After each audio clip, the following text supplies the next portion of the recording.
Is your willy not rising to the occasion when you want it to? In today's video, I'm going to show you 15 different ways that you can generate super strong erections reliably and consistently and get rid of that problem once and for all. And stick around to the end because number 15 is something you would never have expected to help with erectile dysfunction. So before we can kind of help you fix the problem, we have to first understand what the problem actually is. So how does an erection actually work biomechanically in the first place? Well, your penis consists of two columns of sponge-like tissue called the corpora cavernosa. What happens during an erection is these will fill with blood. And the more blood that these chambers fill up with, well, then the heavier and the stiffer your penis gets, thus forming an erection. So there are really three things that are fundamental to achieving and maintaining strong erections. One, cardiovascular health. Does your body have the ability to pump blood where it needs to go effectively and efficiently? Number two is nitric oxide production. So nitric oxide is the compound in your body that causes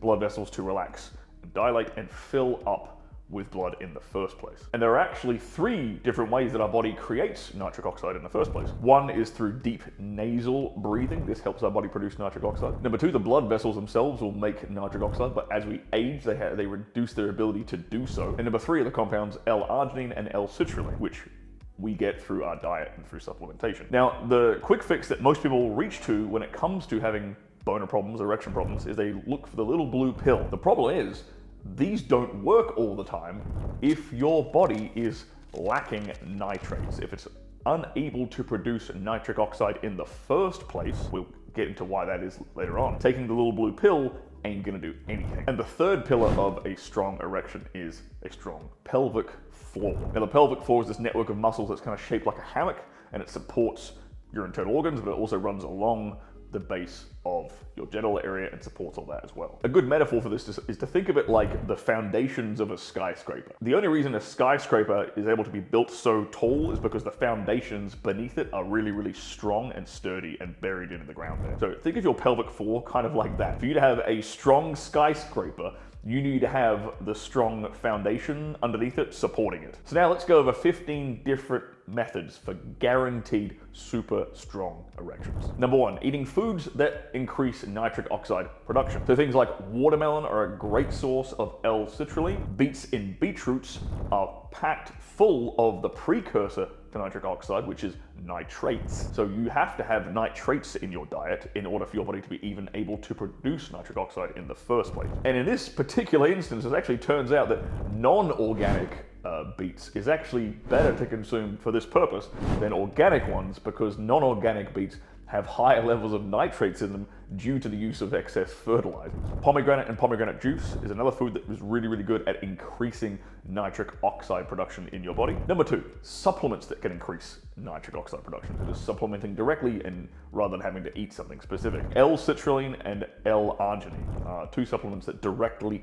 impact your body's ability to produce nitric oxide. And in fact, these two compounds actually work even better synergistically. When you take them together, they actually have an exponentially better effect than if you take twice as much of them each individually. Number three, supplements that reduce arterial plaque. Everyone's familiar with the idea of atherosclerosis, like heart attacks. They don't, however, tend to apply it to the penis. You can get arterial plaques in your penis as well because they have veins and arteries just like every other part of your body. And so wherever you would get calcium deposits in your arteries, this is what arterial plaque is, this really buildup of calcium. Okay, well, you're also gonna get them in your penis. So we have to work out how can we clear those arteries out and get rid of those calcium deposits? And there are a couple of supplements that we can take exactly for that. One of them is vitamin K2, the MK7 variant. If you're ever supplementing with vitamin D, by the way, you should absolutely co-supplement with vitamin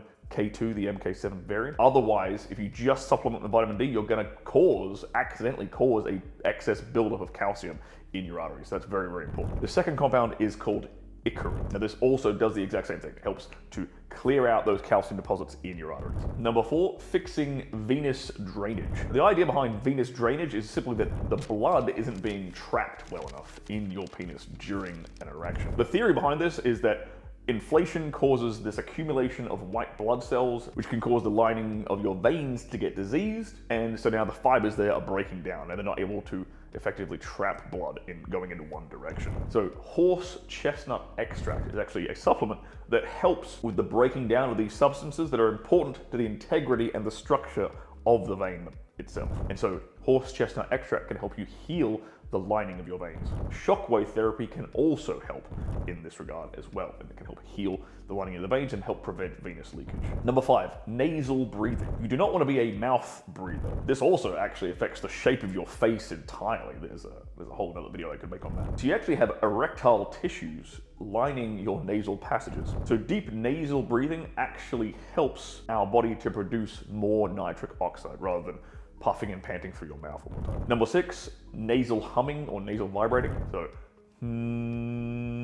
this kind of a exercise, this kind of a sound, this kind of a practice, cool. This also helps to increase your body's ability to produce nitric oxide through the nasal passages. Number 7, positioning, and this is more of a short-term, immediate fix for this particular problem. So standing up, being on your knees or being on all fours or whatever, is actually better for keeping the blood flow in your penis than lying on your back. Number 8, emptying your bladder. If you look at a cross-section of your bladder and the genital area, you'll see that everything is very closely packed together. If your bladder is full and enlarged, then sometimes it can just push on these veins and arteries and actually just restrict the blood flow to your penis. So simply emptying your bladder out before sex is a good way of ensuring that you get as much blood flow there as possible. And in fact, that's something I used to do before every single scene. Number 9, pelvic floor breathing. Now your pelvic floor doesn't give you an erection, but it helps to hold it up there. Like we said before, it's kind of the foundation to your skyscraper. Now your pelvic floor is also intimately connected to your breathing. It holds your lungs, your diaphragm, all that in place as you're breathing. So short and shallow, stressful breathing doesn't breathe in through your diaphragm, and so your pelvic floor stays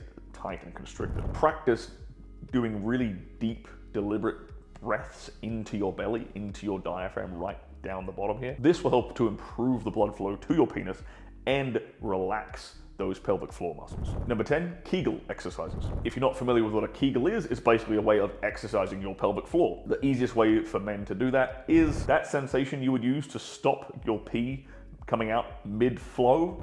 Well, that is technically one Kegel, one contraction of those pelvic floor muscles. So an example of some Kegel exercise you might do, tighten and contract that muscle for 5 seconds, hold, and then release. Practice this every day or a couple of times a day, and soon enough, your pelvic floor will become a lot stronger and a lot more reliable. Number 11, hip adduction and abduction. You've seen this before at the gym. It's that machine that women exclusively use, where they spread their legs and then bring their legs in like that. Doing this exercise, using this machine, will increase blood flow to your pelvic area, to your penis. Maybe you go in and you use it when there's no one else at the gym in the early hours of the morning when no one can see you using it. And additionally, it will also increase your hip flexor strength and range of motion, which is extremely helpful in the bedroom, especially if you're going to be a bit more acrobatic and athletic in your bedroom activities. Number 12, pelvic floor bridges. So how are we going to do a pelvic floor bridge? Well, we're going to go through these following steps. You're going to brace, perform a Kegel, and then you'll hip thrust, and then slowly bring those hips back down again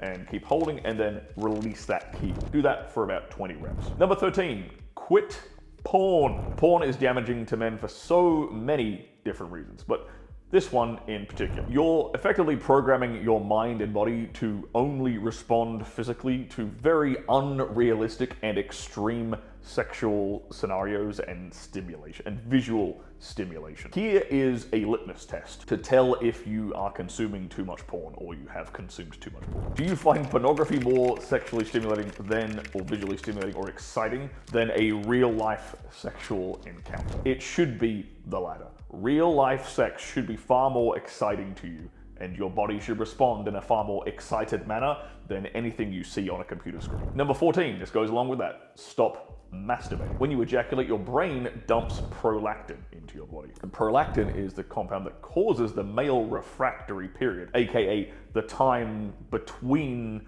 rounds of sex, like how long it takes you to get going again and get excited again. So the more you jerk off, the more prolactin is going to be in your brain, and the less aroused overall you will be. Number 15, walking. Now this might sound a bit odd, but a Harvard study found that 30 minutes a day of walking reduced erectile dysfunction issues by up to 41%. And to be fair, it's probably less to do with the walking and more to do with the fact that you're just not sitting for an extended period of time, because sitting too much weakens our pelvic floor, because those pelvic muscles don't have to work as hard while we're sitting. So now we know how to stop your boner getting killed. How about we learn how to stop your testosterone levels getting killed as well?